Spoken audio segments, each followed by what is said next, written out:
Sir Skull, all the way from Leicester. Well, living in London now. Okay, so first memories in getting into music.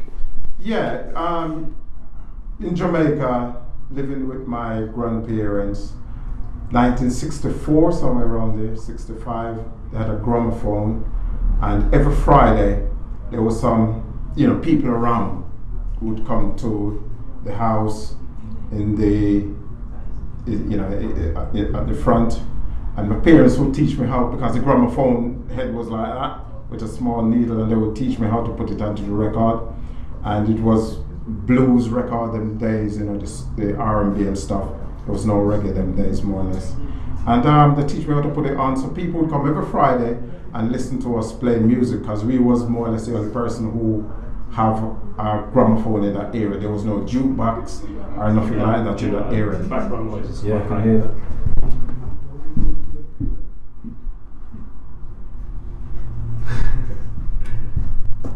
Okay, so Carol. Yeah, there was no jukebox in that area, so we was more or less the only people who have, the facilities to play music, so they would come and listen to us. And from there, I moved from that area, which is Williamsfield in St. Elizabeth, and I went up to where my real parents are, in Jointwood, and there was a sound up there called KK Sound, Kings of Kings, and from Sunday to Sunday, every evening I would go up there, listen to KK play music, and I used to like it. Go home until I came to this country. I came here in 1975, was in London for a year, go to loads of parties down there. It was something new to me, so I was all excited with my friends going to parties. And a couple of dances, not much dances, it was mainly parties, and I said, yeah, I would like to be like them guys. When I was in Jamaica, there was a guy called Errol. He had a khaki suit on, and he draw a skull and bone at the back of it and put at the top, Sir Skull. And anywhere you go, and they said, people would say, well, I'm Errol, and he said, no man, Sir Skull. Alright? And anywhere he go, people call him Sir Skull. And I said, I want to be like him, because he's well known. And I said, I want to be like him. So when I came over to this country now, 75, and I was going to college, I used to draw, same thing here, the skull and crossbone down there, and I would put Sir Skull. So when they said, you alright, Mikey? I said, no man, Sir Skull. Show them Sir Skull. So they started to call me Sir Skull. And I goes, yes. So coming from London now to Leicester, the first time I landed in Leicester, to my dad, I said to my stepmom, I said, do they have lots of parties up here? And she said, no, they have blues. And I said, they only have blues up here. She said, yeah, they have blues. And I said, they don't have much parties. She said, no. And I said to her, I'm going to change that.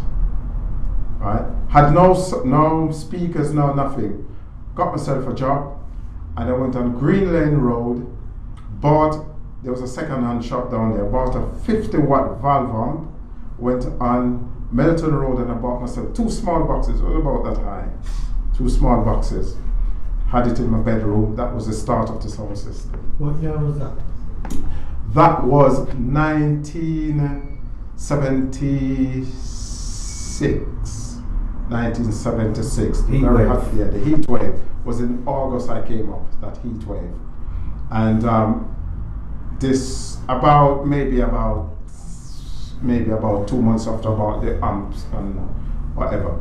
And then the following year, I was 18 now, my birthday in May, I took those boxes and the amp, put them into a box, a carton box, got on the train, and I went to London to my mom's house, and I get my 18th birthday party down there. Came back to Leicester, and my dad's house, because I know I want to build a sound system. I said to my dad, Dad, as from tomorrow I'm going to live on my own. He looked at me and he goes, okay. And that was it. We didn't say another word. So I got myself a 1-bedroom on Welford Road, and then don't know if you know Farmer. He was at Farmer's place. Over. Yeah, and got there, and within, I would say, 3 weeks, I built my first box, speaker box, not that high, and I only built it as a stereo, at home. Pick it up, drop it, it stand up to its strength, and I built another one, had two, and you have people like Glentis, Rex, Mark, and Ricky. They used to come up by me a lot, and Eric Lockhart, and just play music and mess around, no play, no nothing. And one day, one of them guys, I think it was Eric, said to me, Skully, why don't you play out, man? I said, I haven't got nowhere to play. And they told me about a guy called Eugene. Eugene is only about 6, 7 years old in this, maybe 8. Rest in peace, Eugene. And I saw him in Highfields once, and somebody said to me, that's Eugene. I was with one of those guys. I can't remember if it was Rex or Ricky. And he goes, that's Eugene. Look a kid. I said, yes, Eugene, what go on? He said, yeah, man, everything all right. Looking up at me. And I said, we want to keep a party, but we don't have nowhere to keep it. He said, where you want to keep it? He said, anywhere in the Highfields. He know a guy by the name of Enton. And he asked Enton for a place. Enton gave him a whole house. And that was where I kept my first party, where people came out and listened to me. Okay, hold up there. What other sounds? Who's around at the time? The honest truth is, at the time, I did not know, because I never go out. I was just in my one bedroom sit, because I didn't know much people. I didn't even know about clubs in those days, because I didn't go out. I was new to the scene in Leicester. It was only after a while somebody told me about Jashaka, and I was saying, Jashaka, who's Jashaka? And he goes, Jashaka, you never hear? I said, no, I didn't hear of Jashaka before. So them days I didn't hear about clubs, never know about sound system. All that was in my head was from Jamaica, London, and I Want to Be a Sound. That was all I see, nothing else. Where was you getting your music from? Hurdle White. Hurdle White was the one who was supplying me with music at the time. I met Tony Bond, and Tony Bond told me about Hurdle White, and he came up by me, and I got my music from Hurdle White. After a while, I was told about clubs, and one or two blues and whatever, and I started moving out and start going places. I started going to there's a place at Spinney Hill and May Road, the end of Spinney Hill and May Road, kind of Green Lane Road. That's right, Green Lane Road and May Road. There's a church there, and there was a youth club there on a Friday, and I used to go there as well. And that's where I met a few people. That's where I met Eric Lockhart. Bugsy. Yeah, that's where I met Eric Lockhart. And there was Wesley Hall. Wesley Hall was very popular at the time. A lot of the younger ones used to go to Wesley Hall. Used to have Skully there, and Jalion, a guy called Elwin owns Jalion. And I think because I call myself Sir Skull, Skull called his set Skull. Okay. I think that's how he came across. And Skull was with we call it Zircon, which is Ernest. And from Skull, they changed it to Assassin. I heard about Viking and Junior Blues, never really know them at the time. After a while, I get to know about the sound. I went to blues, as Junior Blues was saying that his dad used to scratch the name of the record out, and I usually go up to him and ask him, what's the name of that record? And he would tell me, write it down, and I go home and try to get that run from Hurdle White. Or sometimes I go to Mr. Blue's shop, record shop, because he had a record shop on Larry Road, so we go to that as well. Tell us about the days when the Skully was with Magic and Tappy and Macca. And yeah. What year was that? Stop about the Hurdle White had a record shop.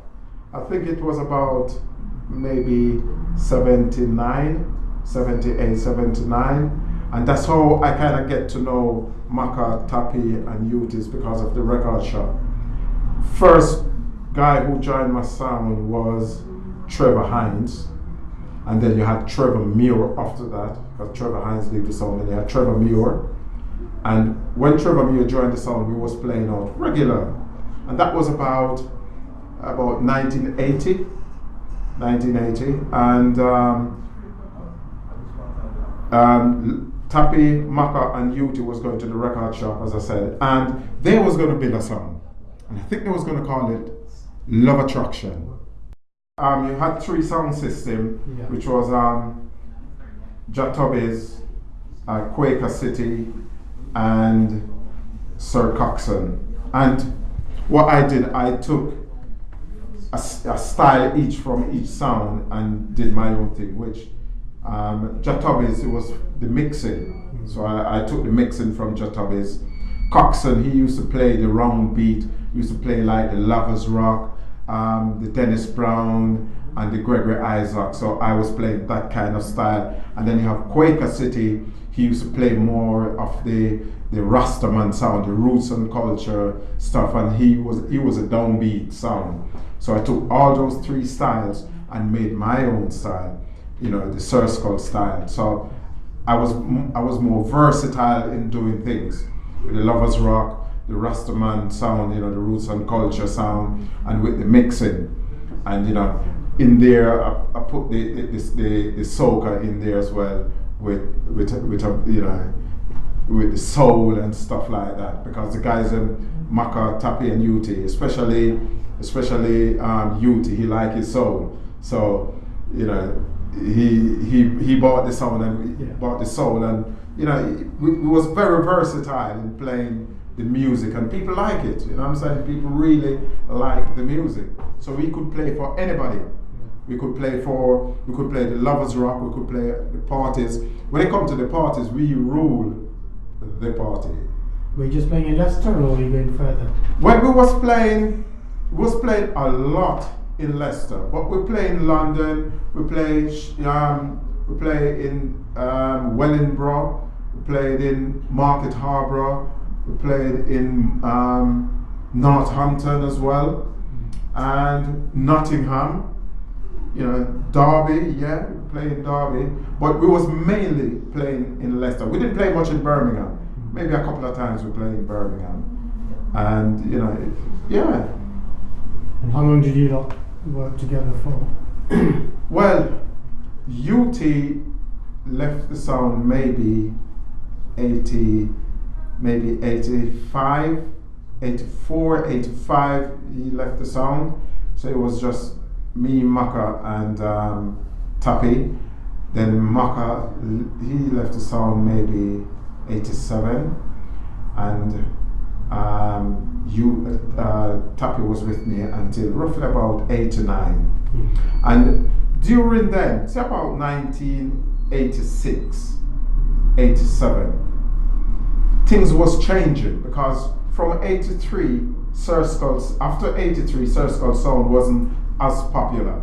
Still playing out, still playing at the parties, but dances wise wasn't really playing much. And I remember about 1986, I saw Sugar Spectrum, and Sugar said, "You alright, Skully?" I said, "Yeah, man, you alright, Sugar, everything alright?" He said, "Yeah, He said, "How's the sound?" So I said to him, "The sound is okay, not playing out as much as before." And he goes, "You want to change your style, man?" He said, "Everybody know what you're about now." And I went, so that's what it is. It just clicked. That's what it is. That's why I'm not getting so much play. And when he said change, you need to change your style. I mean, as far as I'm concerned, I was still playing the same, but never think to change my style. Because you play music. Music is music, But you have to change. Something have to change, to keep up with to develop. You know what I'm saying? You got to keep up, And because you had the Yellow Man, you have the Cutty Ranks music and so forth, and I had to come up with something different, something. And about 88, 87, you had the Bogle. Bogle was just mashing up the whole world. that matching up the UK, the whole world, Bogle was in. And I had to change. Because, you know, things was changing. Things and time was changing. And I came up with an idea. And I came up with this, you know, an idea to play, because I was from way back in the early 70s, you know, early 80s, playing those kind of Studio One, you know, the old stuff. So now you have the new stuff coming in now with the Cutterangs and Yellowman and stuff like that. So you're coming up 10 years now. And I say to myself, you know what? Why don't I do a dance where I play nothing but the old stuff, going back again? So I came up with an idea of doing a dance called Caribbean Night Out.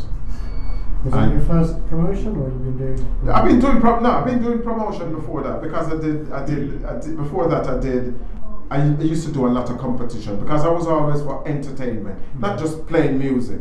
I was always want to entertain the crowd with something different from just putting on records. So I would have DJ competition, Miss Big and Beautiful, you know, any little competition I would do, because this is what they was doing in London. So I would bring that up here. You know, the turnaround dance, I would do that, where the ladies asked the guy for a dance, and one guy would have a ticket that you could win £100. They was doing that in London. So I brought that up here, you know what I'm saying? So whatever vibes up, you know. So yeah, so I said to myself, yeah, I got to do something. And as I said, I called the dance Caribbean Night Out. So I phoned Viking, and I said, Viking, I've got an idea, because me and Viking play a lot in the 80s, midnight dance and so forth. So I called Viking and I said, you know, I called Sid and I said, I've got an idea for a dance. And he said, what's that? And I said, play nothing but old music. And he said, okay, no problem. Because it was, as I said, it was the Bogle. Yeah. The Bogle was just too much, you know, it was just too much.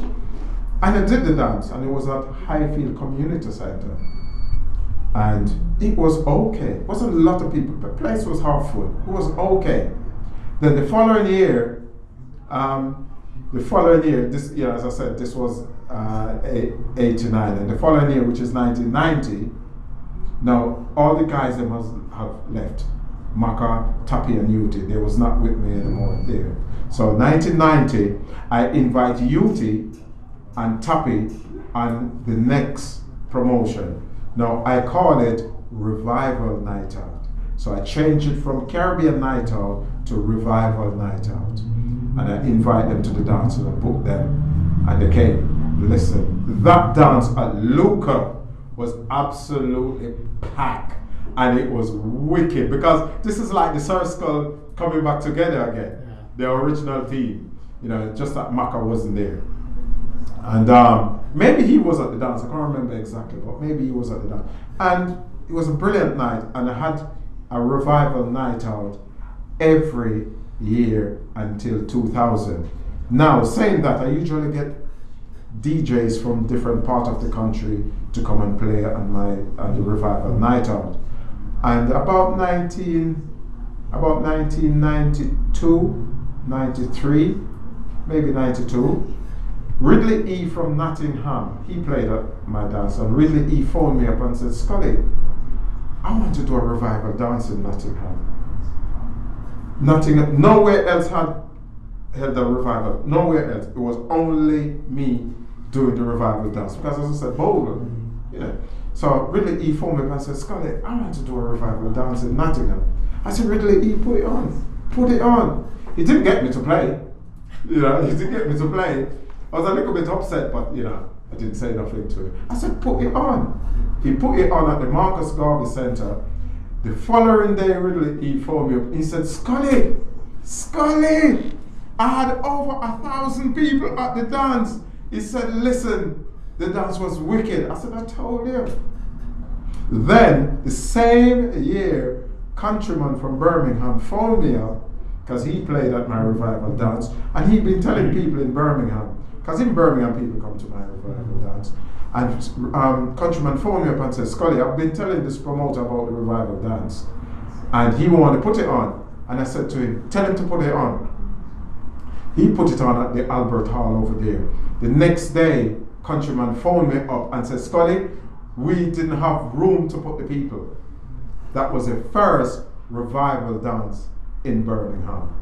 Because I used to send my flyers all over the country, in London, wherever. I used to stay in Leicester and promote my dance. I didn't go nowhere and promote my dance. I stayed in Leicester and promote it. And the way I did it, I did mail out, put them into an envelope and put a little slip in there. Say, thank you, can you leave this on the counter for me and put this up in your window for me, please? And thank you very much. If you want to come to the dance, feel free to give me a call. This is my number. I will forward 2 tickets to you. So I brought Redman, who was the king of revival in London, and I brought up Rankin Merva. She's a queen of revival in Leicester, and I did a revival dance in Leicester. And I said in the dance that I said this is where the revival dance started, right here in Leicester at the Highfield Community Centre. Viking and we started the dance. So I said to the Leicester people, be proud of that. This is where revival dance started in Leicester. And it move all out, in the country. So yeah. So you promoted until 2002, did you say, or did you promote after that as well? 2002, 2003. That was my last promotion, 2003. In Leicester. Yeah, in Leicester. Yeah. So going back to the 90s, what else did you get involved in? Radio and stuff, or? Yeah, I get involved in radio. I mean, radio was a thing, was always in me from in the 80s. Radio was always, I've been on Hurley White in the 80s, yeah. BBC in the late 80s. I was on it for about 4 weeks. Gave me a little spot where I played the music, because there was a competition which sound was the best sound in Leicester, and I won. And so I get a little spot on it. And about 1991, somewhere around there, 92, I managed Fresh FM. Them guys said, to run it for them. I did that for probably a couple of years. Then 95, then I did my own station, GCR. And from GCR, I did an RSL, Restricted Service License, me and Sugar. That was Hot FM. We did Hot FM. And yeah. Was Hot FM connected to the carnival? Or? Yes, Hot FM was connected to the carnival. Well, we did it. We did it. But when you apply for a license, you have to have a reason. So we got the carnival involved in it as well, and because it was a carnival time as well, we got them involved, and it was great. I mean, the haulage company Stubbard, I think that the name, that Eddie Stubbard. That's right, Eddie Stubbard. Yeah, they gave us 10 lorries for the carnival that year, free of charge, and that was because of the radio. Yeah. That was because of Hot FM. And yeah, they gave us 10 lorries, man. That was great. That was good. But yeah, it was to do. We got the carnival involved, and it was successful. Everybody wanted a piece of it. Even Mecca wanted a piece of it, because they called us up and said, "Listen, the next time you put on another radio station, give us a call. We're interested." A lot of people was interested. They just wanted to hear what was going on, and what they heard. They liked it, so they wanted to get involved the following year. But the following year we didn't put it on. So when did you leave Leicester then? 2000. 2000. Yeah, I went to London. I went to London in 2000. Did you carry on doing music in London? Yeah, I did music in London. Believe it or not, I mixed an album, a banger album for a guy called I think his name was Jazz, in South Hall. I mixed up.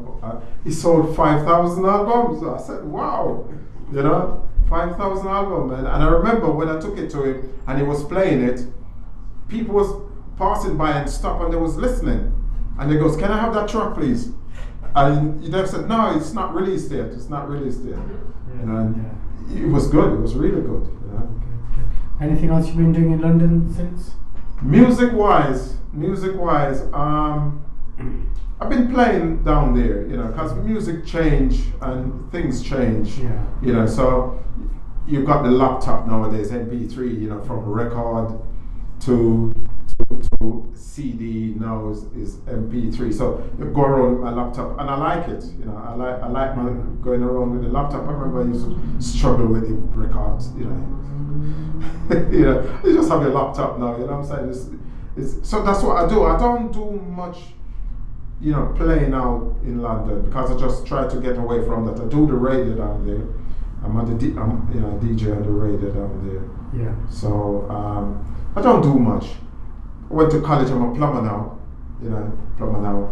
From music to plumber. You know what I'm saying? But I'm getting on. You know what I'm saying? And the music is just slightly, slowing down. I still love my music. Don't get me wrong, but playing out, kind of just easing up on that now. Any plans to do anything in Leicester again, or? Well, the honest truth is, I'm thinking about doing my last revival dance in Leicester. I'm thinking about doing my last revival dance in Leicester, and I think it would be nice doing a dance up here, because I had my 50th birthday up here, which was 2009.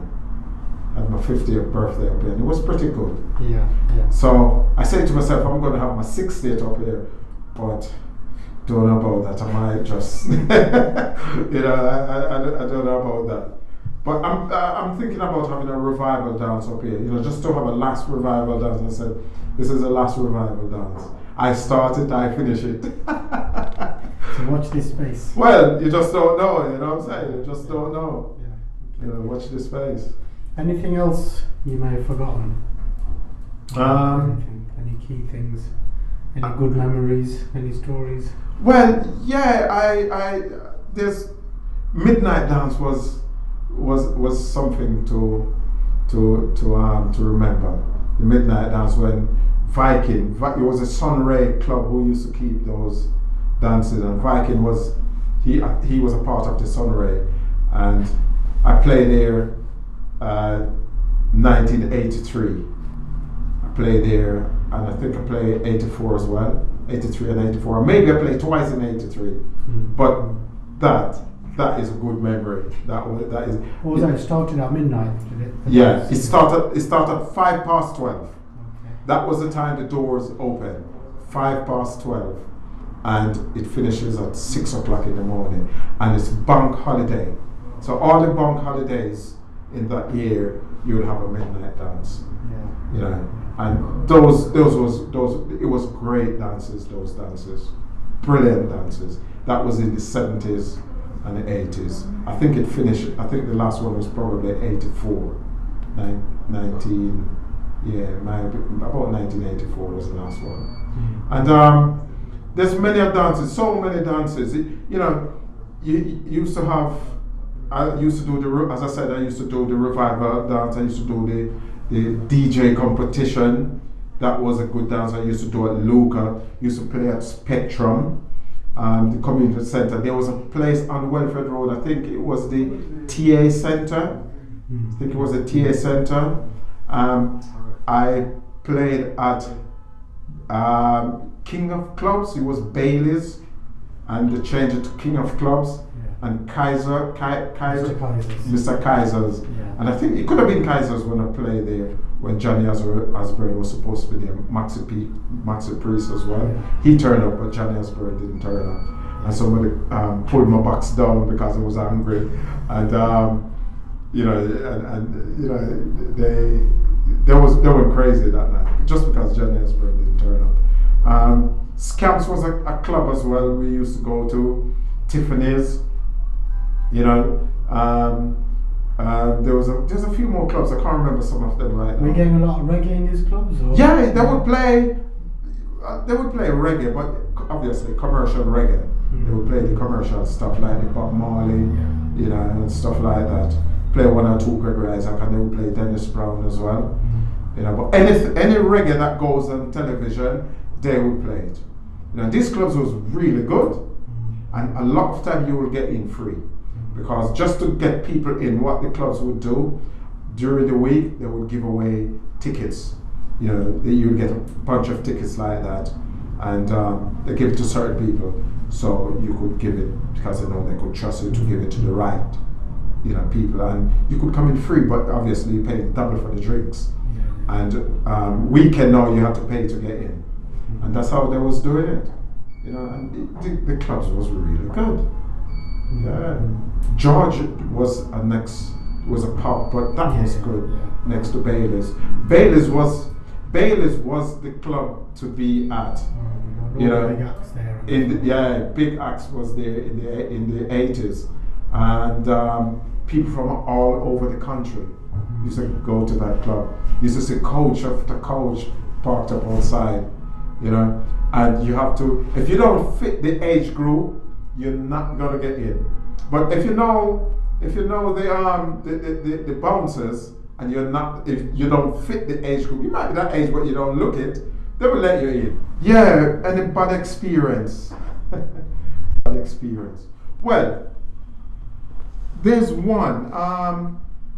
1995, I was doing my birthday bash at Luca, and the Wednesday before that, I went to my friend's hairdresser, Dan Gorgon, and there was a friend of mine working there as well. Her name is Yvonne, and Yvonne said to me, "Skully, have you got your sound system across the road?" I goes, yeah. She goes, "I seen a van with one of your box in there." I goes, no. She goes, "Oh, okay then." So anyway, comes this Saturday, I go to, you know, I want to string up now at Luca. So I got a van, went to the garage to pick my sound system up to go to Luca to set it up. I opened the garage door and there was a mini car looking at me. My sound system gone. You know? And straight away, the van driver, it was an Indian, and the guy goes, "Bloody hell, Skully, where's the sound system?" I goes, forget it. He almost had a heart attack. And I said, forget it. So I looked at the time and I was thinking, where am I going to get a sound system? I have no time to think about my sound. I need to set up at my dance. So the first thing I was thinking of, Junior Blues. So I called Junior Blues and I said, "Junior Blues," I said, "I need you to set up at my dance at Luca for me. Can you do that for me tonight?" He goes, he said, "Why? What happened to your sound system?" I said, "My sound system is missing." He said, "What?" I said, "Junior Blues, forget about it. He said, "Skull, where's it?" I said, "Junior Blues, just set up at the dance for me, man. Please." Right, just set up. He said, all right. He said, I said, "Junior Blues, please, just set up at the dance. We talk about it at another time." He said, "All right, what do you want there?" I said, "Just set up 2 stop." So he did that for me. Right, now, that day, 2 guys where I work at the bakery, Fresher, 2 guys, they turned the oven off and whatever, and 2 guys went inside the oven to repair the oven, and it takes 45 minutes to do a cycle. And when it goes around to that 45 minutes, you got to get out. Now, if you let it pass, it's another 45 minutes, and they let it pass, and they burn up in the oven, because the oven wasn't cooled down to its max. They got burned up in the oven. And that same day, I got a call from Jamaica saying that one of my grandparents died that same day, right? Now, I decided, right, I'm going to go to Luca now. So I packed my stuff in my car. This is the same day. I packed my stuff in the car, ready to go to Luca to meet Junior Blues down there. My car won't start. So I phoned Junior Blues and I said, "Junior Blues, my car can't start. Can you pick me up?" So he came and he picked me up. Behind the dashboard, all the wires burn up. Behind the dashboard. Anyway, at the dance, you know, we're playing. So Junior Blues said, "Skull." I said, "Junior Blues, let's leave it, man, you know. Let's not talk about it." So the dance was great. Nobody apart from me and Junior Blues know what happened, and the van driver. And the next day, Sunday, wake up, relax, thinking about what happened last night, my dance, how great it was, how nice it was. Didn't think about my sound system. I don't want to think about it at the time. Monday, wake up on Monday, had a wash, put my clothes on, everything, sat down, right. How am I going to get my sound system back? Because it's gone. I don't know where it's gone, who took it, nothing. And I sat there for about 15 minutes and I got a phone call from the same lady who told me about the van. She goes, Skully, quick, the van is here, quick. I said, what? So I just, bam. Now at this time now, my car was fixed, right? So I jumped in my car, bam, and I went down there. Right, when I got down there, she said the van just went. So I checked, because I went through all lights, and I chased the van, and I caught up with the van at a traffic light. So I went in front of the van, and I blocked the van.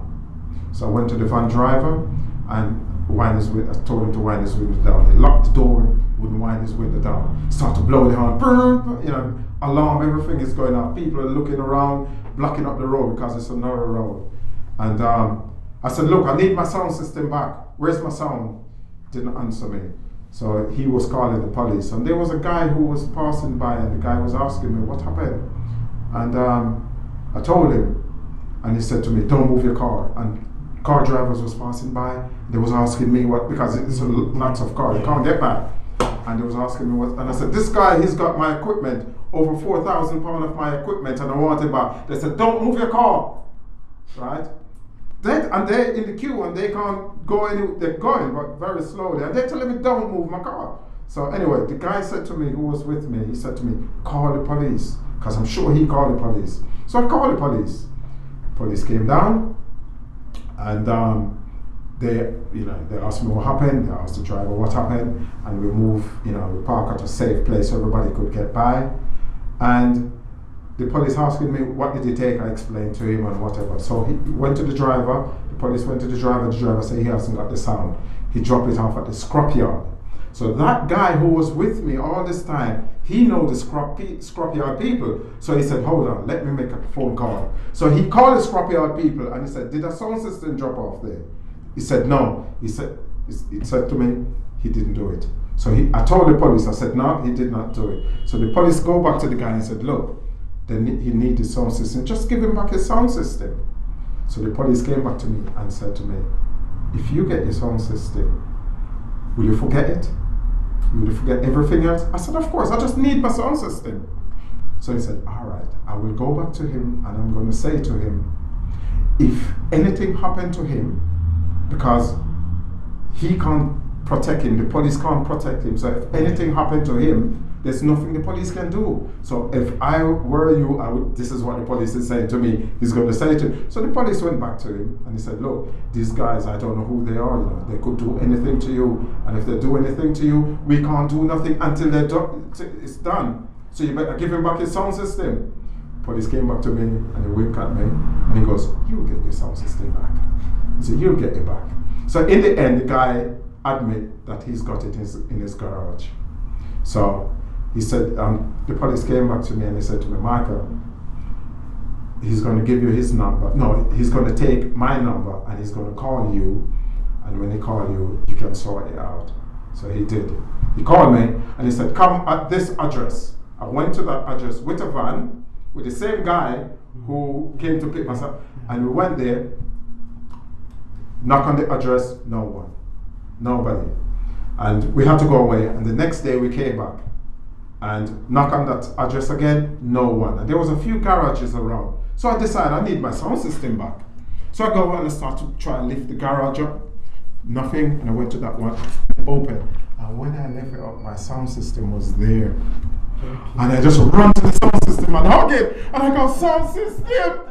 I went, sound system! And I hug it. And I goes, come. I said to the guy with the car, I said, come, let's get out of here. And we loaded it up and I took it back to my house and I got everything back. And that was a bad experience. So, musically, was that an influence in your decision to leave Leicester? Musically? No, not really. No. Leaving Leicester All right. Okay, this is a part of why I leave Leicester. Because I was entertaining, the Leicester people musically, sound system wise. I didn't really have time for myself to do something that I really, even though I wanted to do the music, but so as you step up, you get older, you want to do something different and make your life better, for the future. And that's what I wanted to do. And I could not do it in Leicester, running the music, running the sound system. I could not do it because I was so much for the people, and I had to leave the people on their own, what I'm saying, in a way. And leaving Leicester, it was more or less going to London to better myself in a way, because since I've been down there, I've done quite a few things. I bought my place, I got myself a house down there. I went to college for a couple of years, being a qualified plumber, that's good. I get loads of jobs down there, what I'm saying, and that is pretty good down there. Earlier on I said about I did a Bangra album for somebody in Southall. So, I drive the buses down there as well. I do built-in wardrobe, so I do a lot of things while in London. Now, if I was doing the music, I couldn't do that. A lot of those things I couldn't really do that up here. So knowing what you know now, what advice would you give a 16-year-old that wants to get into music or run a sound system? Well, if they want to run a sound system now, the advice I would say, you have to be dedicated. That's number one. 100%. You have to be dedicated, and you have to be nice to people. Because if you start to give off bad vibes, you ain't going to have people coming to support you. So you always have to be, when people is horrible to you, you got to be nice to them. Okay. So who was or is Sir Skull's following? Who followed that sound? Well, I would say it was the whole of the black people in Leicester. That's how it was, because I play for everybody. I play for the West Indian independence dance, or whosoever it may be, and most of them is soca. The older ones where you play the old hits and stuff like that, and the soca. And then I could play for the younger ones, the younger crowd. That's how it used to be. And play at the parties, play at the wedding, so you had to be versatile. Because if you're not versatile, you're not going to last long. You only can play for so long. And that's how we were. We used to play versatile, and we used to get booking. I remember people have so much parties. They used to just have parties just for the sake of it. And if they want me this week and they can't get me, they wait until the next following week. What I'm saying? And that's how it was. But everybody, the whole black community was my followers, really. And especially the younger ones, because of my age at the time, back in the days, the younger ones, they follow the sound wherever I go. Not much out of Leicester, because when I go out of Leicester, not much following. But in Leicester, wherever I play, they all want to be there. Everybody wants to be there. Okay. So you're known as a sound man, a promoter, a radio presenter. Where does your passion lie? My passion lies, at the moment, I would say radio, at the moment. Before it was sound system. Sound system, then the promotion comes with that, with the sound system. Because I like to entertain. I don't just like to just put the music on, I like to entertain. So whatever I'm doing, I try to do something apart from just putting on the music, put an artist on or whatever it may be. So, at the moment, my passion lies, I would say, maybe on the radio. But Sir Skull is sound. It's a sound system. Does it still exist? Yeah, because I'm Sir Skull. I'm Sir Skull. I'm the one who, I found the name. Well, when I said I found the name was, as I explained earlier on, the era in Jamaica, and I came over here with the name. So, it still exists. Yeah, and I think it will be with me until I die. Okay. Any regrets? I would say yes. I would say yes. One regret. I went to London 2000, and I think I should have went 1990. I should have went London 10 years before. That's the only regrets I've got. But saying that, being here an extra 10 years, that 10 years was brilliant, because you had the 80s, then you had the 90s, and both of them was different. The 90s, to me, the 90s was better than the 80s, to me. Why is that? And the reason for that, the 80s was a lot of parties and dances, and it was great. The vibes was good, dance was packed. The 90s, the vibes, it was shouting, more noise in the place. When I used to play at Rangers and Luca, the noise was just too much, you know? When I put the music on, the crowd go absolutely crazy. Plus you had the next generation, the 90s generation. Because in the 80s, you had that generation. And when I started the 90s, the 80s didn't want to go to the 90s because of the younger generation. And they, you know, the 80s used to they said, Skully, I ain't coming back to your dance because too much young people is here. But I changed for them, you see, because they ain't going to really come to my dances as such, unless, but because my dance was really good then, they started coming.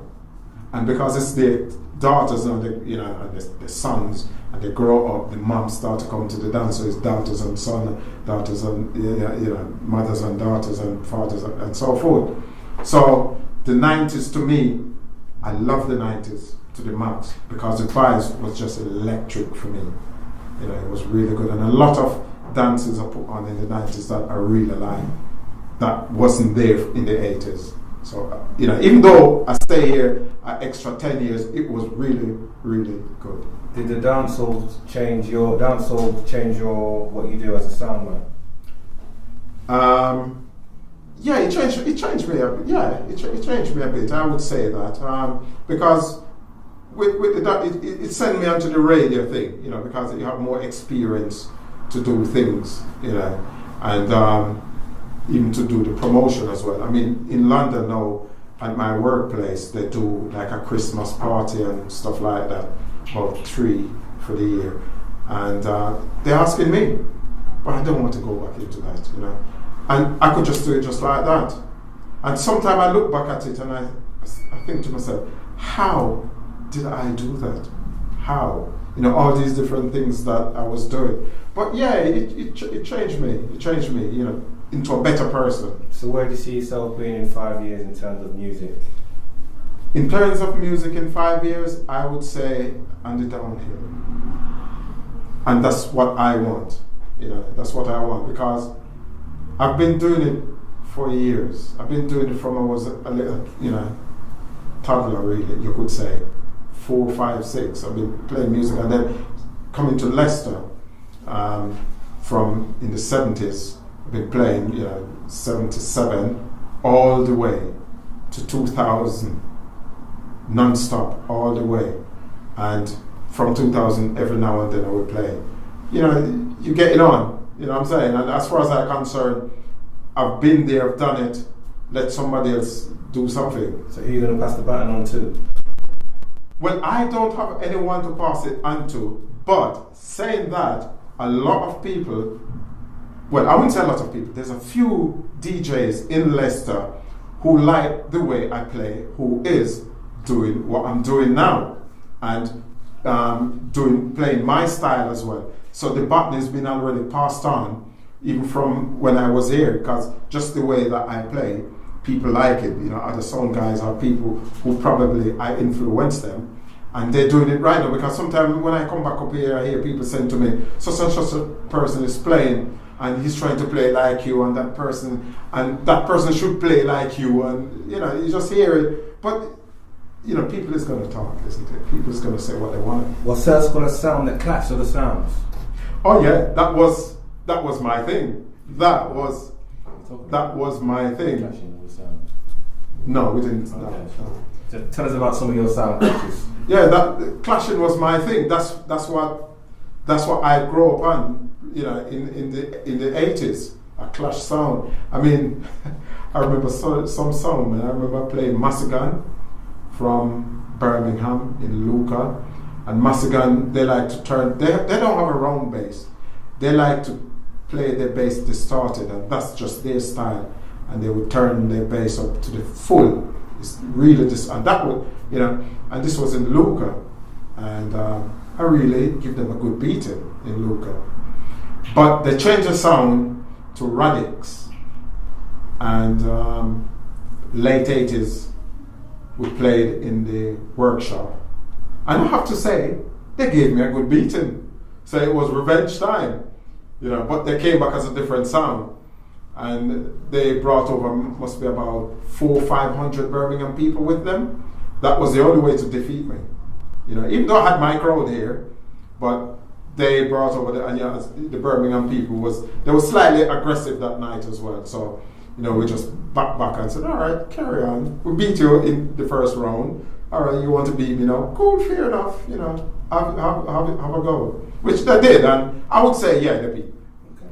How did Sir Skull differ from any of the other sounds in Leicester? Yeah, I was different. I mean, you had Viking, you have Shifter, you had Assassin, and Mr. Blues, and you used to have a sound called Unity as well. No, I was different, slightly different, because with the mixing I used to do and the sound, which I said that earlier on, and I play a lot of music that people want to dance to. That's what I play. I don't just play because, this music is good. I play music that people want to hear and people want to dance to. If I play a music 3-4 times in a row and people's not dancing to it, I don't play it again. It might be a good tune, but people don't like dancing to it. You might listen to it in a bedroom, and it's great in the bedroom, or in your car, it's great. But in the dance hall, it's not great, so I don't play. So I play music what people want to hear. So we play the soca, the lovers rock, the rubber dub, the soul. So that's how it was different. Even though other sound play that as well, they don't have the vibes like us. We had these vibes about us. We're just lively. If Youth is DJing or Maka is DJing and the voice drop, I tell them, I said, pick your voice up. I always tell them, I'm always guiding them, tell them to pick their voice up. So that's why we was always lively. As soon as they drop, I tell them, just go like that to them. And they would know, and they lift their voice back up. So your voice would be on a level up here, always. Once you get here, I let you go back there. So your voice is important to be on that level. Energy. Yeah, that's right. Yeah, so I have to say thanks to all the supporters who support me all over these years. And even up to this day, they're still supporting me, And I have to thank all the guys who used to come up by my place. Also, my sound guys, I have to thank first Trevor Hines, who joined the sound first, and Trevor Muir joined it after. And he left. Then you had UT, Tappy, and Maka. Have to thank them because we had really, really good times. Also, Zephy, BSC, Eric Lockhart, all those guys, who used to come up by me. I have to give them enough respect. And Luca, Workshop. Yeah, man, I have to pick up Luca and Workshop because them guys, even sometimes when certain people couldn't get the hall, they would give it to me. They would, let me play there. Rangers as well, and the community center. Big up Scotty down there, and a lot of places that I play, which I can't remember some of them now. So I have to thank all the supporters, even the people who didn't like Sir Skull and they still come to my dance. Respect reaching out to them because they still come to my dance and still support it. And I have to say thanks to all those as well. Respect you to the max every single time, man, for real.